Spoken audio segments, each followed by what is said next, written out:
Hey, hope you're doing well. This is our stretching video to go over stretches for the posterior chain. So that's all the muscles in the backside. This is gonna really help make sure that give us that mobility to get our hands down to the toes, to give us that nice wide stance when we need it, especially when we're doing things like kicking, swinging the legs, things like that. You want a good range of motion with that. So this is gonna help really increase the range of motion with a lot of the muscles in the posterior chain. So we're gonna go over 4 stretches. So a lot of them are really gonna be hitting the hamstring muscles, and then the last one's gonna be getting sort of that back muscle, lower back area in the glutes. So let's start off by first one. This one we've done a bit before. You don't need a band. You can use a shirt, you can use a towel, anything like that. What you're gonna do is wrap a shirt or a towel around just the bridge of the foot here. And I wanna make sure that I'm falling back. You can see when I'm falling back. So you're gonna fall on back here. Now with the leg that's in the air here, you want just a small bend. Now you might find that if your hamstring's super tight, it's got a bigger bend to it. Get it as straight as you possibly can, even if it's a little over here, but don't hyperextend that knee. Once you're here, have your toe point down at you and gently pull back on that band and relax it there. So you're gonna be holding this for at least 1 minute, maximum 2 minutes. Hold it in this position, and then what you're gonna do is you're gonna bring your foot away from you. Now still having a slight bend in the knee. You're trying to feel this more on the inside of your thigh, inside of the hamstring there. Still having your toes point back towards you. And then you're gonna bring your leg across the body. Now when you do this, make sure that you're not bringing, notice how here my hips are on the ground, but when I go too far, my hips are coming completely off the ground. We don't want that. We want to keep the hip on the ground as best that we can. And then slow control back on down. So what I want you to do for that one is do all that 1 minute for each of those on one leg, switch to the other leg, and then do that again.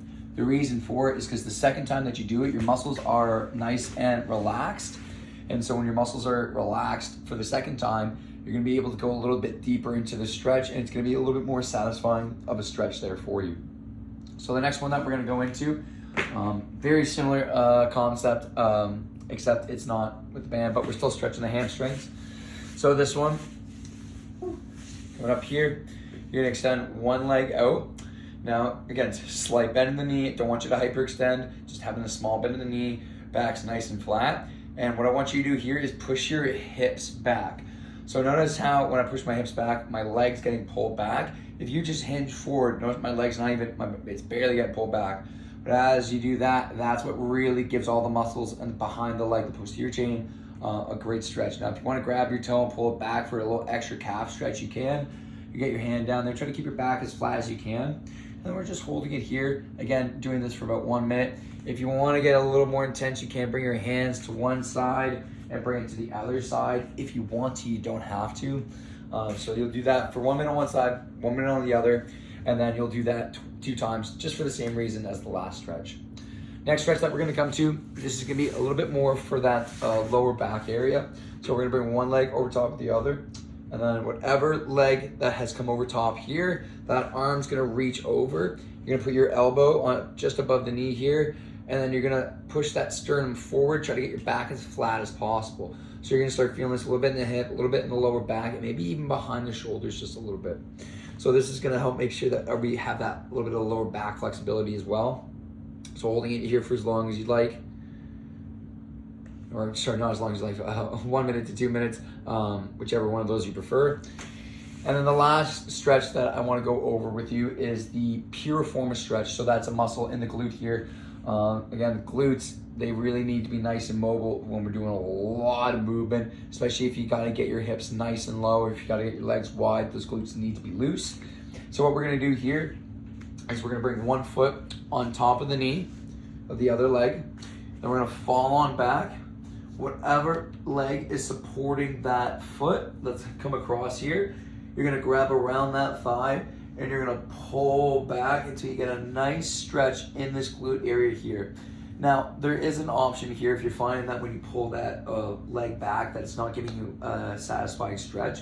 What you can do is have your hand come around, grab the shin, Have this other hand grab just underneath the knee. Never grab the ankle or knee when you're doing that. You don't want to grab onto your joints. It's going to hurt your joints.